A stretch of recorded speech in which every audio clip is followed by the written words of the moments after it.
Hello friends and welcome back to my channel Tech and Wire. Today we are going to review the new Tamron 50 to 400 mm lens, and we are going to review that lens with my new Sony A7R Mark 5, and all the photos that I'll be taking are in JPEG. Sorry, no RAWs yet because I don't have the raw conversion codec with me, and I don't even have Lightroom or Photoshop for editing. So most of these images that I'm going to show you in the review are directly taken out of the camera. They are straight out of the camera JPEGs. I know some people might just say that this is not how the review is intended to be done, but yes, that is how it is right now. The Tamron lens provided some of the outstanding image quality with the Sony Alpha A7R Mark 5. The straight out of camera JPEGs that you are seeing on the screen right now look very good. This lens has image stabilization in it, and it is made up of 24 elements in 18 groups. It is a complex arrangement and the body is very well made.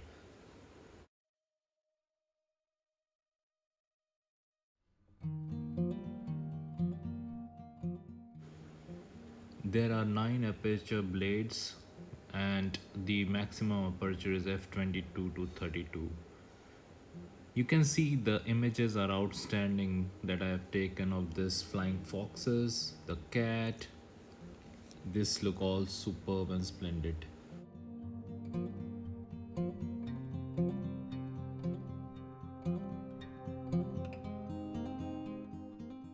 So I have the lens over here with me. I have used it from the last 2 months, and this is not going to be an unboxing video.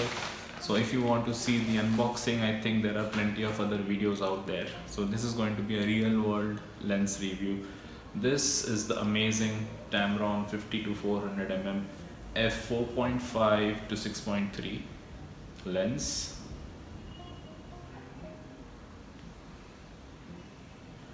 So this lens is an amazing lens.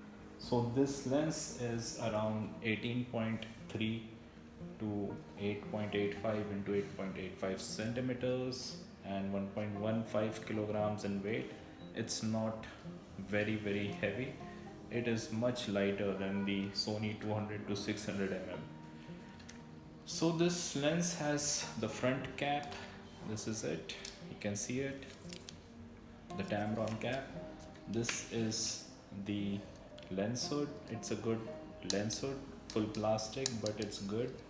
It also has a owner's manual, and the lens is very compact to use, and it provides some great quality images. So this lens has image stabilization and has one custom button that you can set for your choice. If you want to do autofocus, manual focus, or some kind of other trigger that you want to customize this lens for, you can do it here. It has got 3 image stabilizations. One is VC mode 1, and then there is another one, and there is a custom mode, right?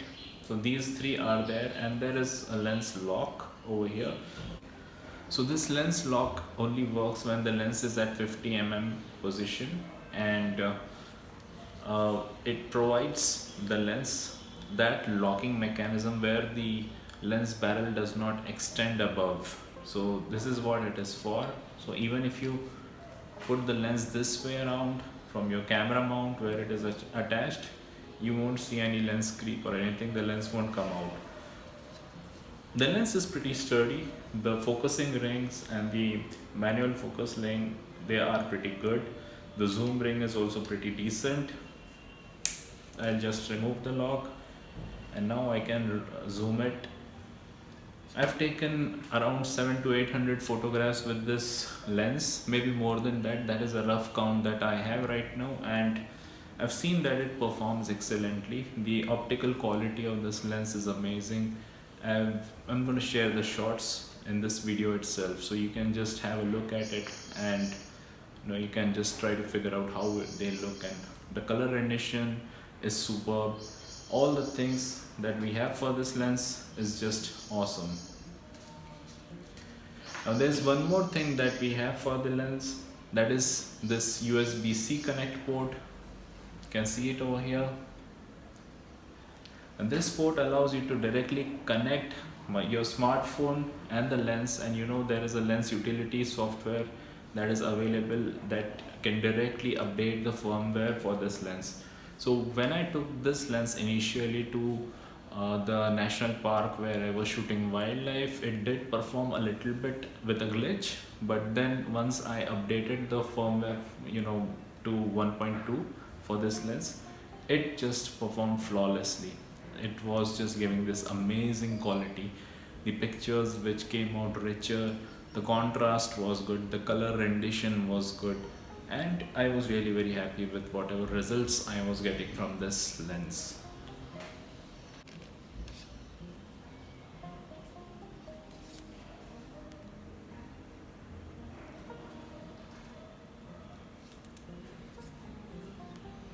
So when you are carrying this lens, probably you can just lock it so that it does not come out, and when you are on the field you can just remove that lock and then you can extend the barrel. I usually prefer this lens over the Sony's lens because I think I don't want to carry the bulk of the Sony lens for the entire day of shooting, because once you are off on a vacation, on a holiday, and you don't want to be bugged with the weight of the lens and the camera system altogether.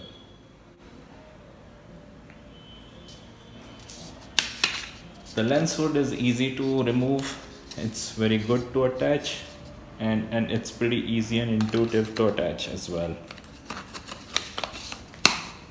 So it attaches itself from here to here. There is a locking mechanism, so it does not come off while you are on the field. So when you are using the lens, you should attach it in this way so it does not come off, and it gives some protection from the lens flares that you may get. So this is the way it has to be done.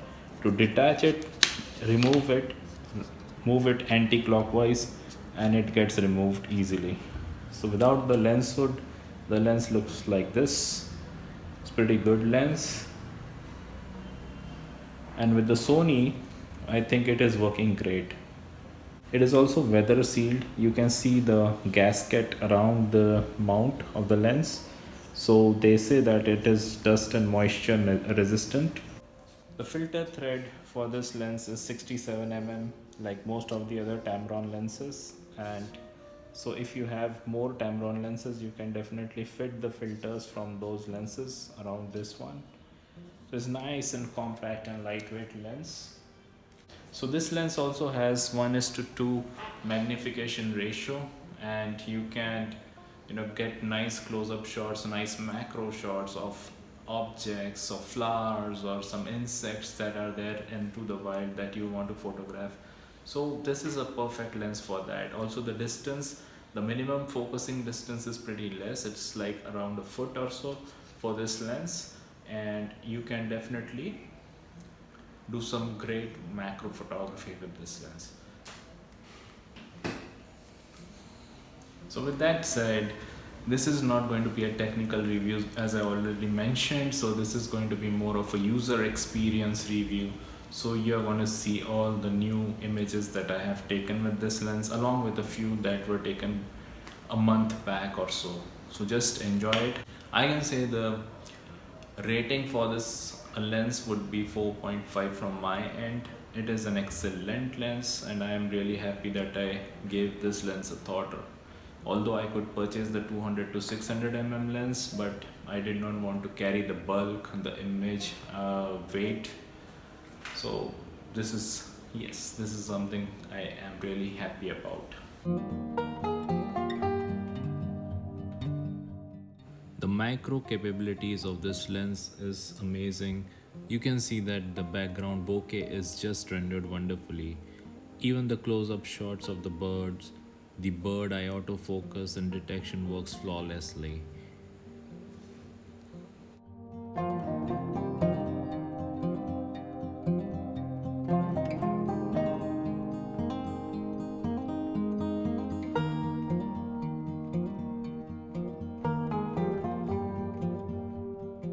The 50 mm focal length provides a nice and good comfortable capture for near objects.